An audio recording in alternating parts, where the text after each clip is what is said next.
El caso Harvey Weinstein, el famoso productor de Hollywood que abusó por décadas de actrices, desató con furia el debate de los delitos de género en el mundo. Ningún país, cultura o raza parece estar libre de este flagelo llamado machismo. ¿Dónde comienza el machismo y dónde termina?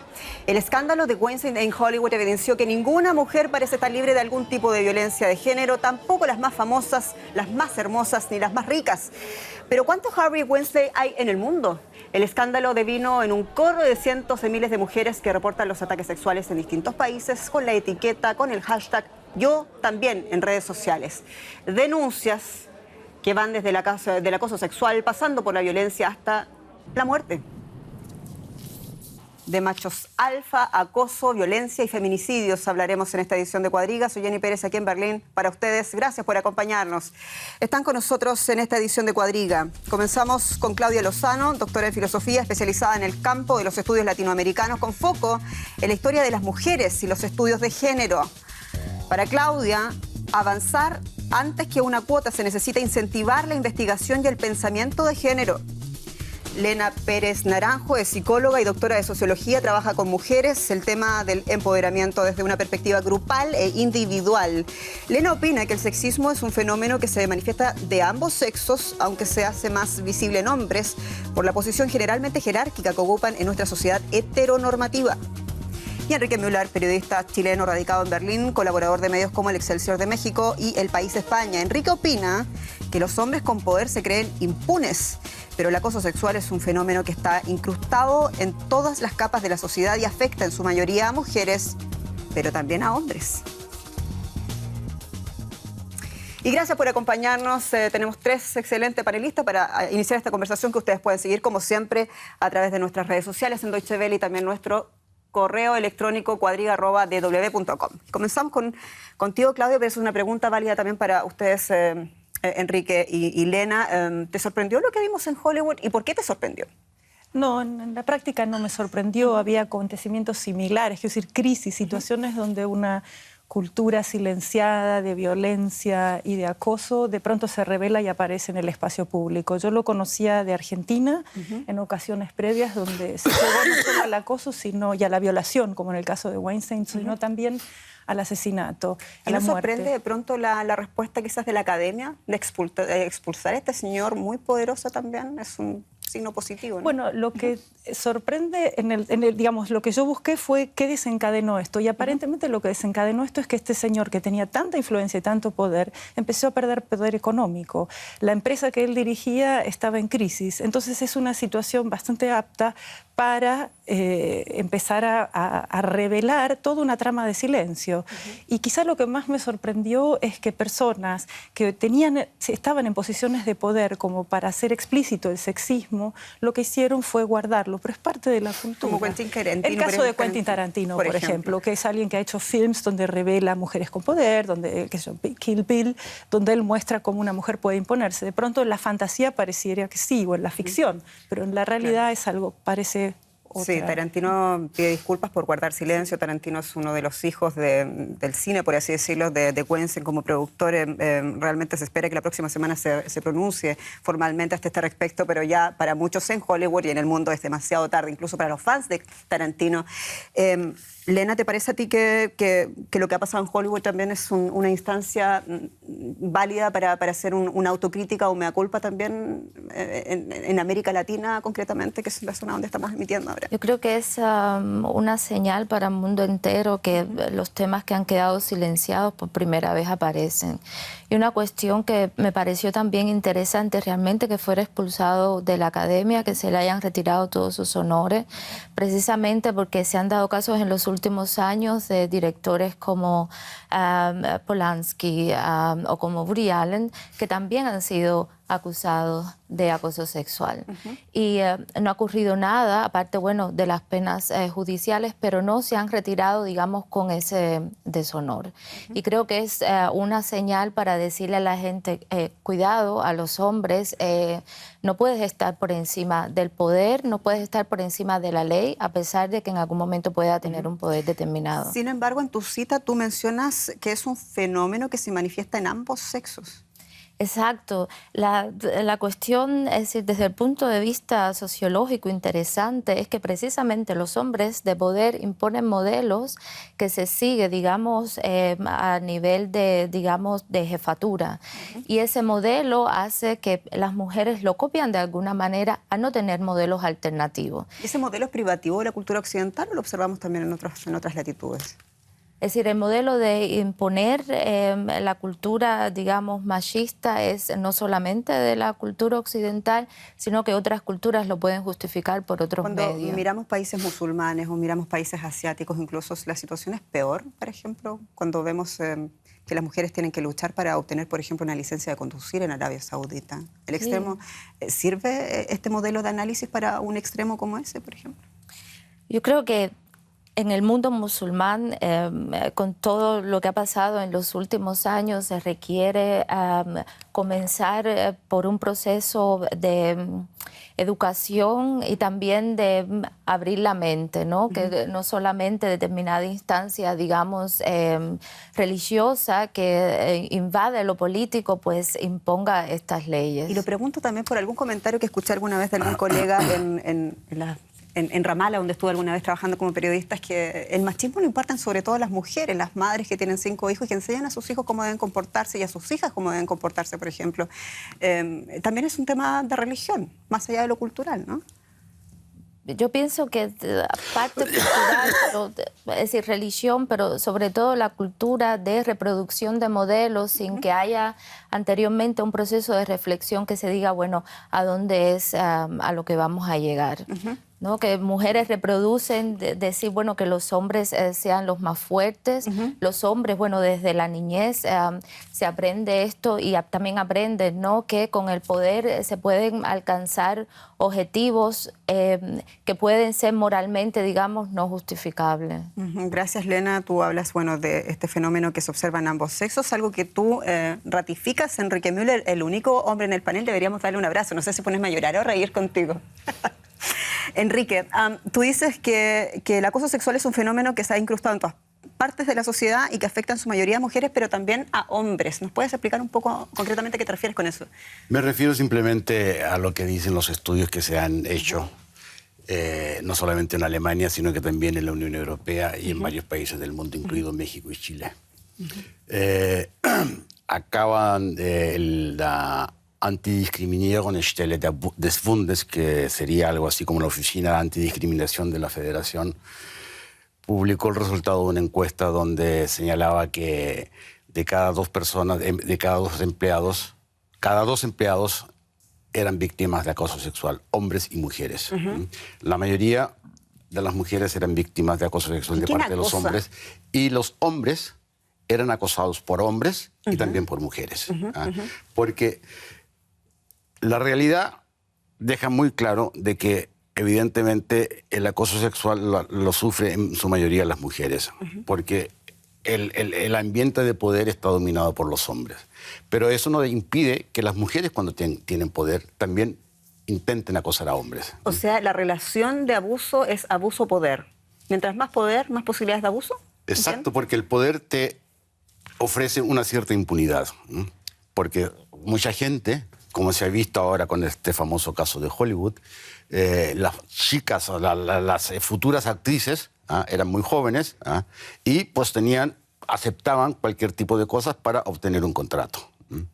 Eso es la realidad. ¿Cuáles son las cómplices de esa realidad? Está claro que el silencio, o sea, es una cosa, quizás nos puedes aportar también tú, Claudia, es una cosa abismante conocer actrices que uno ha visto en las maravillosas películas de Hollywood, o sea, callando 20 años algunas, 10 años algunas de situaciones realmente aberrantes. Pero eso no es un problema de ahora. O sea, desde que se conoce la historia de Hollywood, todo el mundo, hay libros que cuentan esas historias, donde los directores, lo primero que le exigían a su actriz principal es que se metiera a la cama con ellos. O sea, no es una cosa de ahora. El problema de Weinstein es que simplemente era un tío muy poderoso, y que pues estalló porque alguien se atrevió a contar lo que hacía. Pero no es, perdona, pero no es el único problema. O sea, no te olvides de lo que le pasó al director gerente del Fondo Monetario Internacional y futuro presidente de la República de Francia, Dominique Strauss-Kahn, que fue un escándalo mucho más grave. Sí, pero de acuerdo a los factores que influyen, el silencio, ¿cuál otro? Hay también una especie de complicidad que han señalado algunos analistas con todo este escándalo que se ha revelado. ¿Complicidad de la víctima es un factor válido? La relación entre víctima y victimario se produce en el momento en que hay alguien que no puede rechazar la situación. En el caso de las actrices, uno podría pensar que hay una fantasía muy grande de poder en el sentido de que llegar al estrellato, en fin, es algo que es muy atractivo para estas mujeres y por eso entran en este tipo de relaciones.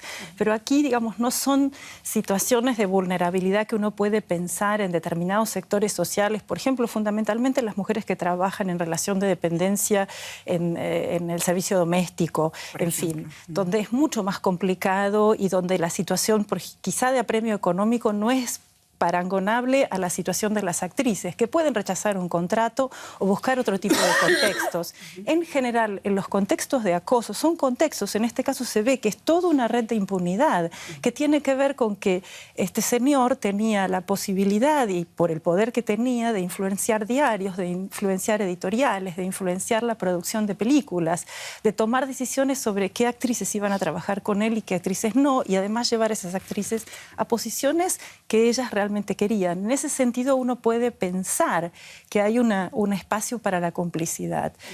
Hoy salió un artículo muy interesante en el diario El Tiempo de Berlín, en el cual justamente una de las actrices dice que uno siempre tiene, y eso creo que todas lo compartimos, la posibilidad de decir que no y de retirarse, lo cual tiene consecuencias, ¿no? Pero esa es la otra parte de la historia, es la otra ¿no? parte que hay que poder aceptar. Y que hay que también tener en cuenta a la hora del análisis. Muy interesante, Claudia, hablábamos recién, nos preguntamos cuántos Weinstein hay en el mundo. Para que existan víctimas debe existir naturalmente un victimario. Los estudios y análisis disponibles coinciden en destacar que el perfil del abusador suele ser el de un hombre con personalidad dominante, a veces encantador, que no conoce estrato social, puede verse en todas las culturas y a veces alcanzar incluso la más alta posición social, los llamados hombres alfa. Vamos a ver. En el mundo animal se los denomina machos alfa y también a Donald Trump se le podría definir así. En una conversación con un periodista grabada por accidente dijo: si eres una estrella te puedes permitir lo que quieras con las mujeres, tocarlas donde quieras. Y no le perjudicó. Donald Trump fue elegido presidente de Estados Unidos de América. Otro estilo, otros tiempos. Bill Clinton, una aventura con la practicante Mónica Lewinsky, causó un torbellino en los 90. El presidente Clinton intentó poner fin al escándalo desmintiéndolo. No tuve relaciones sexuales con esta mujer, la señorita Lewinsky. El proceso para destituirle no prosperó y su esposa Hillary apareció del brazo de su esposo Bill en la campaña electoral de 2016. Él fue ya muy lejos. El francés Dominique Strauss-Kahn, jefe del Fondo Monetario Internacional, fue detenido tras ser acusado de violar a una camarera en Estados Unidos. Posteriormente se dieron a conocer otros incidentes de gravedad. Sin embargo, no hubo consecuencias legales. Abuso de poder. ¿Por qué colaboran todos?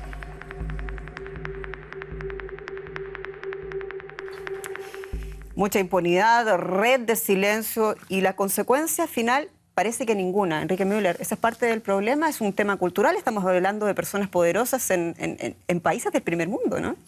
Pero no solamente personas poderosas cometen acosos sexuales, o sea, habría que tener en cuenta la discusión que se está dando en este momento en el Parlamento Europeo, donde hay denuncias, un sinnúmero de denuncias del acoso sexual que sufren tanto empleados como empleadas de segundo nivel en la Unión Europea.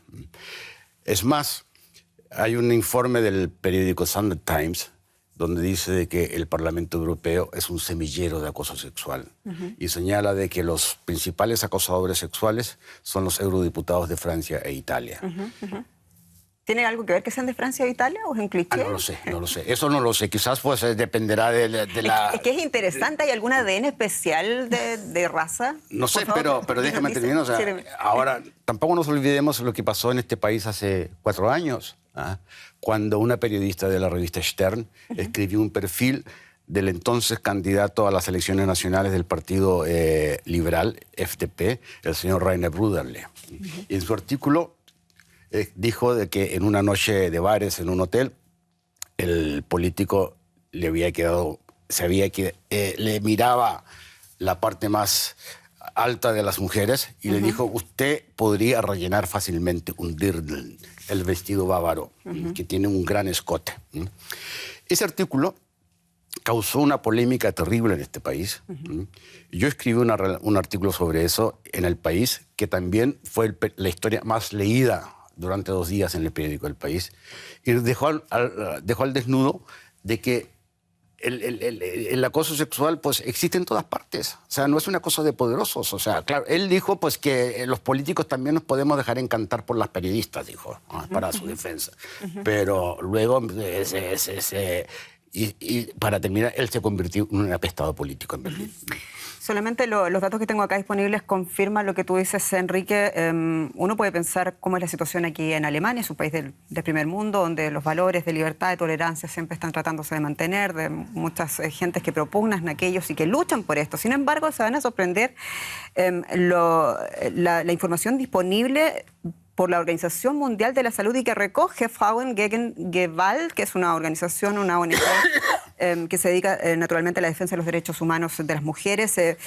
Algunas cifras que recoge que realmente son para reflexionar. El 40% de las mujeres alemanas han declarado, según este estudio que recoge Frauen gegen Gewalt, han sido objetos de violencia sexual, incluso física.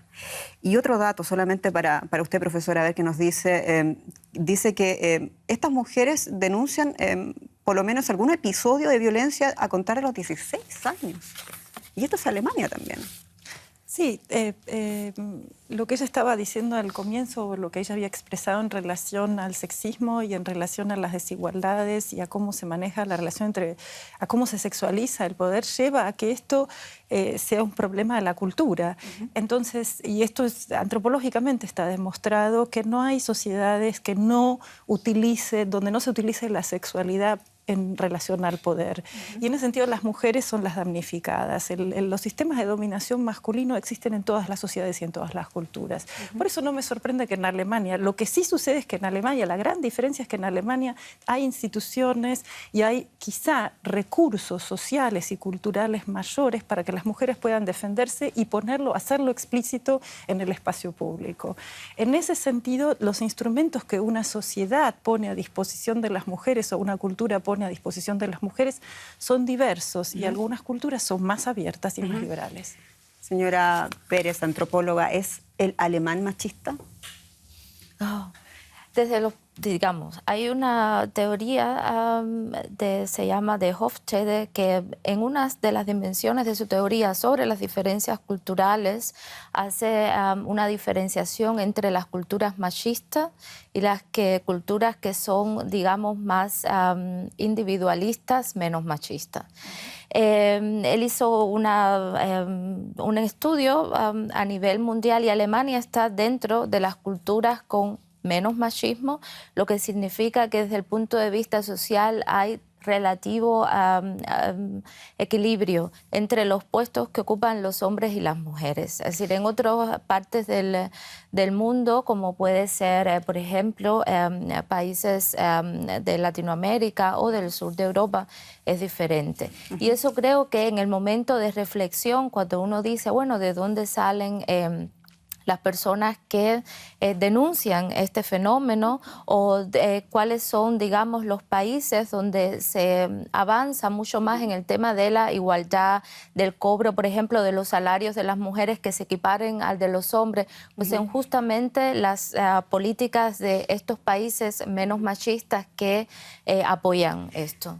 Señora Pérez, eso dice la teoría, me parece súper interesante y si me permiten ustedes también una pregunta personal, pero en la experiencia personal, usted se abre un paso en un campo bastante árido, tú también, Claudia, Enrique, ¿observa usted el machismo completamente? ¿A usted le tocó ver situaciones complicadas, digamos que de alguna manera también sorprenden, ¿no? Porque uno se prepara quizás para una sociedad totalmente abierta y en esto, pero de pronto se encuentra con una pared Sí, así yo siempre pienso que el tema de la educación, ya desde que los niños nacen y sobre todo, es decir, cuando uno mira, por ejemplo, ¿no?, los catálogos de juguetes, cómo se distribuyen para los niños y para las niñas, y ahí comienza una diferenciación sexual en la que se dice, bueno, y que las niñas se ocupen del juguete con las muñecas y los niños de juegos más activos. Ya a partir de ese momento, y sobre todo para la familia con niños pequeños, se impone el primer reto, bueno, ¿cómo queremos educar a nuestros hijos? Además de todos los espacios sociales en los que se tiene.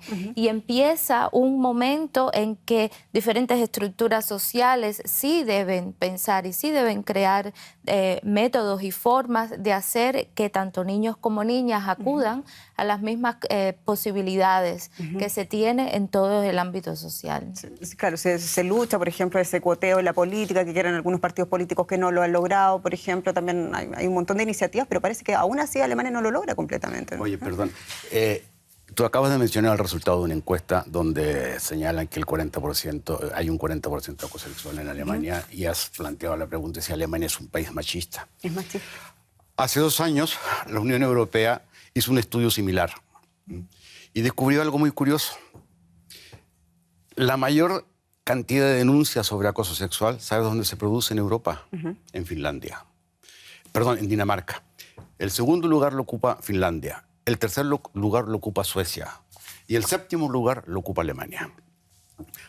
Y también descubrieron por qué, a raíz de qué lograron obtener esos resultados. Y señalaron de que en los 3 países, Dinamarca, Finlandia y Suecia, descubrieron de que hay una mayor posibilidad para que las mujeres se expresen y denuncien los problemas que hay. O sea, eso también tiene relación con lo otro, ¿no? O sea, porque en muchos países las víctimas de acoso sexual no se atreven a denunciar el crimen producido.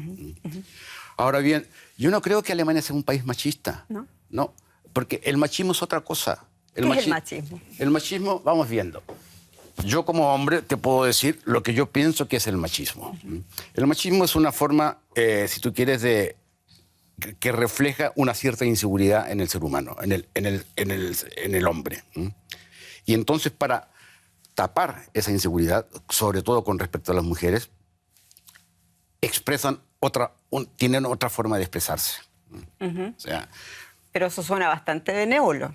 Cuando hablamos de feminicidio, cuando hablamos de violencia contra homosexuales. Pero eso es otra cosa, eso no es machismo. Eso ¿Qué es eso, entonces? Pongámosle nombre, ¿qué es eso? Eso ya es criminalidad. O sea, es criminal, son conductas criminales. Claro, eso claro, absolutamente está legislado. Eso, claro, en fin. por Dios, pero ¿cuál es el denominador de eso? No, hombre, son personas enfermas, por eso son criminales. Los criminales pues, violan, roban, matan, hacen cualquier cosa. O sea, no compares eso con machismo. Machismo es otra. Es más, machismo es un fenómeno casi folclórico. No solamente de Alemania, de Chile o de Argentina, sino que de todo el mundo. O sea, ¿y cuál sería la versión femenina de machismo? A ver, cuéntame. Según tu concepto, yo no lo encuentro realmente. ¿No? Pero pues la pregunta sería si las mujeres son machistas, Las por mujeres, profesora. Me gustaría aclararlo. Hay un componente de dominación masculina en la idea del machismo, de que los varones pueden desde proveer afecto, dinero, en fin, a las mujeres que son más débiles, hasta que las pueden acosar sexualmente. Digamos que hay una gama de comportamientos que entran dentro del machismo, que no necesariamente son... Sí, que no necesariamente son criminales. Ahora, eso tiene que ver con aquello que ella había apuntado al comienzo, que era el tema del sexismo y de que las diferencias sexuales se transforman en desigualdades. Claro. Ese es el problema, creo. Claro. Y eso diferencia, digamos, el machismo es una de esas expresiones. Claro, el criminal que asesina es un criminal. El tema es todo digamos, el ambiente de complicidad, de aceptación, incluso de ignorar una problemática determinada, como lo hemos visto en países de América Latina, que es nuestro siguiente tema. No es sorpresa, pero en países de Latinoamérica la situación solo empeora, su máxima expresión, asesinatos, que solo algunos países han tipificado legalmente como feminicidios.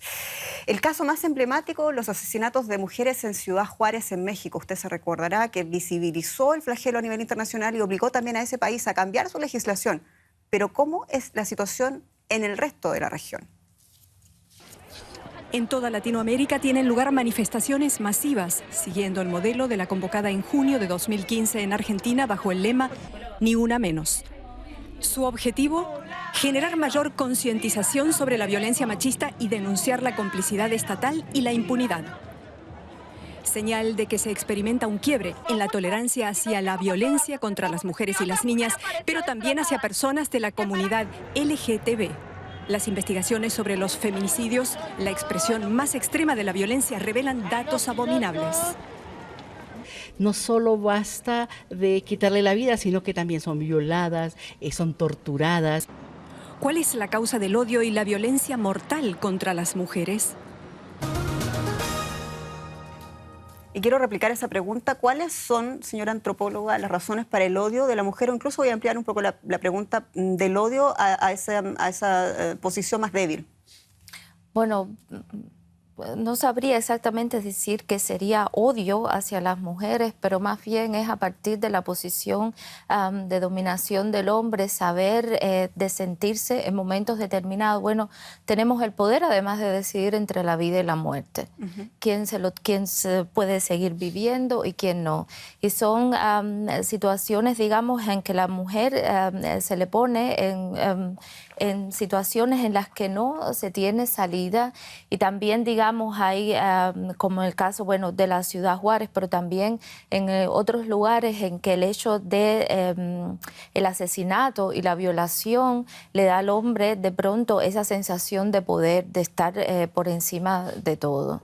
Y se cometen, digamos, en nombre de todas estas situaciones, pues, casos dramáticos, ¿no? Y bueno, y el clásico, digamos, en muchos lugares de Latinoamérica están las muertes sin causa aparente y están las otras más bien justificadas a nivel comunal, que son en casos en que se envuelven los celos, la relación matrimonial y la infidelidad, por ejemplo. ¿Tiene que ver eso con esa cosa cultural que se identifica como el macho latino? Y que es aceptado y no solamente recurrido culturalmente. No solo aceptado, recurrido, pero también el hecho de la institución matrimonial que pone a la mujer en una situación a veces de dependencia, en el que el hombre a su vez se siente como dueño, ¿no? Es decir, somos el propietario de una, es decir, se cosifica, ¿no?, la posición femenina, y el hombre se convierte en propietario, lo que le da unos derechos, ¿no? Claro. Digamos, ante en la época feudal, de esta propiedad que se dice, bueno, podemos hacer ahí lo que se quiera. Y todo este debate realmente se pone muy negro, muy gris, cuando uno ve que en América Latina el tema sexismo, el tema machismo, el tema de violencia, de criminalidad, de género, le cuesta la vida. Y no son pocas, son cifras realmente para no creer. Son cifras, por ejemplo, y cito la Comisión Económica para América Latina y el Caribe, de CEPAL, con una cifra del año 2014 que asegura que cada día mueren en promedio al menos 12 latinoamericanas y caribeñas por el solo hecho de ser mujer. Hay gobiernos, hay instituciones también como Naciones Unidas que han dedicado todo un apartado a este tema y hablan de emergencia de género. Cuando se está esto, ¿se ha respondido a la altura? Es un tema no nuevo, pero quizás visibilizado hace apenas una década. Usted me podrá aportar más con datos. ¿Pero se ha hecho lo suficiente voluntad política para entender esto? Yo creo que los gobiernos de Latinoamérica requieren ahí, bueno, un poco de reunirse y hablar qué pasa con el tema de género. Un paso que en los últimos años ha dado México, por ejemplo, ha sido dar fondos para crear grupos de hombres que han abusado de mujeres. Hay que decir también que a pesar de el asesinato y la violación pone también al hombre en una situación incómoda, y muchas veces no han aprendido o no conocen cómo reaccionar dentro de la agresividad de otra manera. Es decir, los hombres también sufren cuando se cometen actos de violencia contra las mujeres, y precisamente se crean espacios en los que se pueda aprender a hacer de otra manera. Y qué bueno usted que cita en los esfuerzos del Gobierno de México. En el año 2012 se institucionalizó la Fiscalía Especializada en Atención a Mujeres Víctimas de Delito por Razones de Género. Muy largo el nombre, pero que a la larga tampoco ha servido mucho si miramos lo que ha pasado en Chihuahua últimamente, lo que pasa en Guerrero, lo que pasa en Puebla, por ejemplo, donde mueren jóvenes estudiantes a manos de hombres son delitos que están comprobados en investigaciones no muy acabadas, hay que decir, lamentablemente impunes, pero que han comprobado que solamente mueren por ser mujeres y por ser jóvenes. Uno de los casos que ha llamado más la última semana, asesinaron a una muchacha de 19 años que era jefa en un negocio, sus 2 dependientes la asesinaron y en realidad el testimonio es, bueno, la matamos porque nos daba órdenes y porque era mujer y porque era joven. Entonces son perfiles que a lo largo de México se van copiando y hacen que colectivos y defensores de derechos humanos estén exigiendo se aplique esa figura de emergencia, de género. Tendrías que ver también, entender una cosa. Yo creo que generalizar es muy peligroso. Cada país en la América Latina tiene esencias propias. Y ya que estás hablando de México, un país que yo conozco muy bien porque viví 10 años allí y tengo todavía muy buenos amigos mexicanos, es un país con problemas culturales muy terribles. Y ahora te voy a dar la razón. El machismo en México es una realidad total y completa y muy peligrosa. Porque yo creo que no hay ningún mexicano que piense de que él puede ser mandado, dominado o recibir órdenes de una mujer. Ellos piensan, parten del hecho de que ellos son los hombres, son los que aportan y son los que tienen que mandar. Existe la famosa historia de la casa chica en México. Correcto. Pero las mujeres también tienen formas de venganza. ¿Como cuáles, por ejemplo? La infidelidad. Me dice... La infidelidad. O sea, no hay mujer casada que no le ponga los cuernos al marido. Cuando se dan cuenta... Yo quiero saber qué dicen los mexicanos y mexicanas de lo que está diciendo Enrique. Cuando se dan cuenta de que su esposo tiene una casa chica. Explica lo que es la casa chica, por favor. La casa chica, un mexicano no es mexicano, sino es capaz de comprar o alquilar un departamento bonito, lo más lujoso posible, amoblarlo y darle las llaves a su amante, para que el amante viva cómodamente y le espere cada vez que el señor tiene ganas de visitarle. Bueno, yo diría, pero realmente no es así. Ni el machismo ni de la infidelidad es justificable ni en hombres ni en mujeres. Yo diría, desde el punto de vista también sociológico, que la situación en México también tiene que ver con décadas de migración femenina hacia Estados Unidos, donde las mujeres son las que mantienen a la familia en México. Y han pasado muchos años en que todos esos hombres de todos esos lugares, los que usted ha mencionado, de pueblos, de campos relativamente pequeños, ¿no? Bueno, en proporción, ¿no? Con las grandes ciudades, megaciudades de México, han sentido durante años una situación de impotencia en los que se le pregunta a cualquier gobierno, y no solo al mexicano, qué se puede hacer para darle oportunidades de empleo, oportunidades de educación a las nuevas generaciones. Han pasado muchos años en que las mujeres son las que, sobre todo en las áreas de la frontera, ocupan el primer lugar como sustentadoras de un hogar y de toda la familia. Y hace que los hombres, por supuesto, se queden. Además que, desde el punto de vista migratorio y a nivel mundial, son las mujeres las que encuentran trabajos en otros lugares y los hombres menos. El mayor avance de México es en el año 2012, cuando este país se logra incluir en el Código Penal la figura de delito de feminicidio, es decir, matar a una mujer por su condición de tal. Y entre otras cosas que incluye esa modificación al Código Penal mexicano es que se pagan 40 o 60 años de cárcel para quien comete este delito. ¿Cómo es la situación, profesora Lozano, en el resto de América Latina, en Argentina, por ejemplo? Bueno, hace 2 o 3 días salieron rankings de las ciudades más peligrosas en los diarios, por lo menos de Buenos Aires, de las ciudades más peligrosas del mundo o del continente, no recuerdo exactamente, para las mujeres. Buenos Aires ocupaba el puesto número 12. Yo nunca consideré a Buenos Aires una ciudad peligrosa hasta hace pocos años. México, el 4º lugar.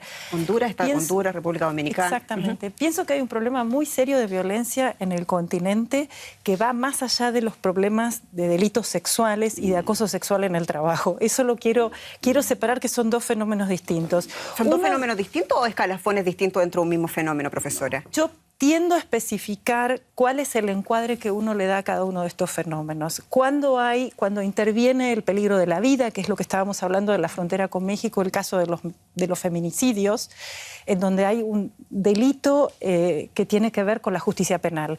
Y esto me refiero, no estoy hablando de la parte psicológica y social, lo social lo apuntó ella recientemente, que tiene que ver con la feminización del trabajo y con la ganancia de autonomía de las mujeres. Eso plantea nuevas situaciones que pueden exacerbar conductas masculinas en el sentido de generar estados depresivos, generar estados donde los varones no tienen nada que hacer y se sienten impotentes. Pero en el caso de una respuesta criminal y en el caso de los feminicidios, no estamos hablando de un depresivo, sino que estamos hablando de un asesino. Entonces, son cualitativamente fenómenos muy distintos. Por eso no quisiera poner todo en lo mismo.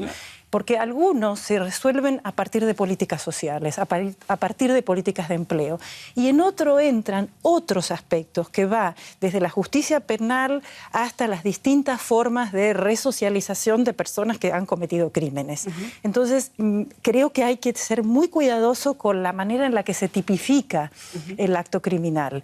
Aun cuando se trate de acoso sexual y acoso sexual laboral, que eso está en la legislación laboral. En América Latina, de 46 países, solamente 16 o 15 incorporaron en su legislación laboral el caso de acoso laboral. ¿Por qué se produce esa diferencia? Porque eso tiene que ver con los debates que se dan en los espacios públicos nacionales y con la mayor o menor capacidad que tengan los organismos internacionales de penetrar, digamos, en la legislación nacional, que es la que regula las relaciones dentro del trabajo. Cuando nos referimos a las relaciones dentro del trabajo, también están las relaciones familiares y las relaciones que pueden tener las mujeres en los casos de migración, si están más o menos expuestas porque están viajando, porque se están movilizando. Entonces, a mí me parece que uno de los elementos centrales es darle protección a mujeres que, desde un punto de vista económico, intelectual, ideológico, religioso, se independizan de condiciones de dependencia de los varones para hacer su vida, porque como esposas recibían el dinero del esposo o de los padres cuando eran las hijas.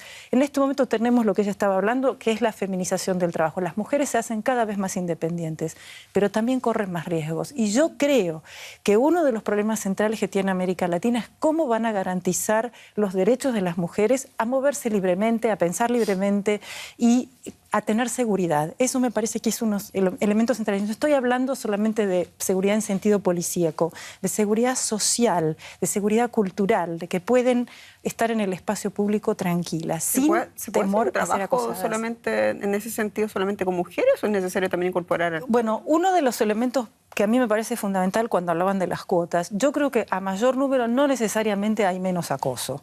Y eso está demostrado en las universidades. Si me hubieras hecho la pregunta a mí, yo te diría que no sé en qué espacio laboral no sentí alguna vez acosos o insinuaciones incómodas. ¿No? Y uno, ¿aquí en Alemania o en Argentina? En Alemania, en Argentina y en otros países. Es algo que está en el aire y que quizá en Alemania es más reprimido que en América Latina, pero está presente. Y uno lo tiene que definir en general en todas las relaciones. ¿Qué lugar ocupa la sexualidad? ¿No ocupa ningún lugar? Perfecto, trabajamos. Si molesta, a sacarlo. Con esto quiero decir que todo el mundo puede entrar en ese tipo de transacciones. A mí lo que me parece fundamental, en el caso de cuota sí o cuota no, la cuota tiene que ser, es un elemento más dentro de una política más general.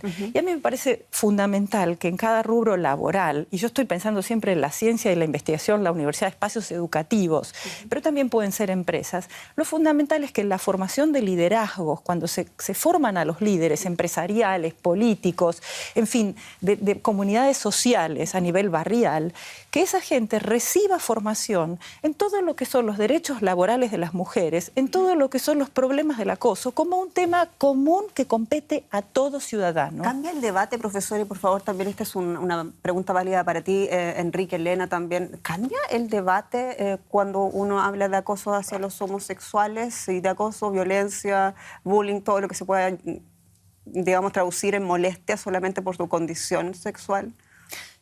Yo pienso que lo que está demostrado, lo que muestran las cifras, que son siempre fragmentarias, problemáticas, porque además tienden a generalizar, lo que muestran es que las víctimas, la mayor cantidad de víctimas son mujeres. Y supongo y pienso que cuando que quizá en muchos casos homosexuales, lesbianas, en fin, quizá no lo ponen en debate por el problema del estigma, el doble, triple estigma que ellos tienden a sufrir. Pero aquí lo dijeron, también los varones pueden ser víctimas. ¿El machista es también homofóbico? Generalmente, aunque bueno, siguiendo esa línea, existen estudios que dicen que los homosexuales, al pertenecer a una minoría, son también discriminados y por tanto son también víctimas de machismo, ¿no? Al decirse, bueno, no se corresponde a su sexo comportarse de determinada manera y son víctimas también de ataques y de acoso sexual. Yo diría, querida Jenny, de que los machistas no son homófobos, sino que son también homosexuales. Eso es interesante. El machismo oculta muchos problemas del hombre. Y uno de ellos es que mientras más machistas sean, posiblemente más homosexuales sean porque no quieren que se sepa su homosexualidad. Bueno, o por otra parte también a veces se entiende como, es decir, un machismo rígido desde la posición masculina en la que no le da espacio, por ejemplo, a la muestra de afecto, a la sensibilidad, ¿no? Es decir, con una postura muy machista, rígida, lo que se está diciendo es como una pared, un bloque, es decir, una persona que expone determinados valores donde la sensibilidad tiene muy poco espacio. Entonces y se tiene mucho miedo a mostrarse. ¿Es el miedo que mueve entonces el machista en relación a lo que dice? Mira, perdona, lo que acabo de decirte se expresa muy bien en México. Como te decía, un país que conozco muy bien. Y en México, muchos grandes machos mexicanos, con pistolones y todo, son homosexuales, ¿no? Y además eso nace no solamente del México moderno, del México colombino, sino que viene de tradiciones precolombinas. Yo creo que los mexicanos van a estar un poco enojados contigo. Profesor Usterlin, nos queda un minuto para el programa. Solamente preguntarles, hemos hecho un diagnóstico, hemos hablado de... Muy interesante, les agradezco realmente sus aportes, pero una pregunta antes de irnos. ¿Qué hacer con esto entonces? ¿Cuál es el desafío fundamentalmente para la gente que le toca hacer las leyes? Hay un desafío judicial de una parte y hay un desafío también político. Es decir, todo lo que puede hacer un país en beneficio a temas de igualdad será siempre bienvenido. Muchas gracias. Lena, Enrique, breve. Mira, muy simples. Yo creo que las nuevas formas de comunicación van a ayudar a eliminar este problema, porque a través de los foros sociales las mujeres van a ir perdiendo el miedo y van a seguir denunciando problemas, y también los hombres. Excelente, Enrique. Profesora. Lo que dije antes, yo creo que en todos los espacios de formación hay que tratar el tema, y el tema de que la sexualidad es algo que tiene que ser consentido. Lena, Claudia, Enrique, muchas gracias por este debate. Gracias a ustedes por acompañarnos una vez más en Cuadriga. Soy Jenny Pérez para este programa aquí en Berlín. Hasta pronto. Hasta pronto.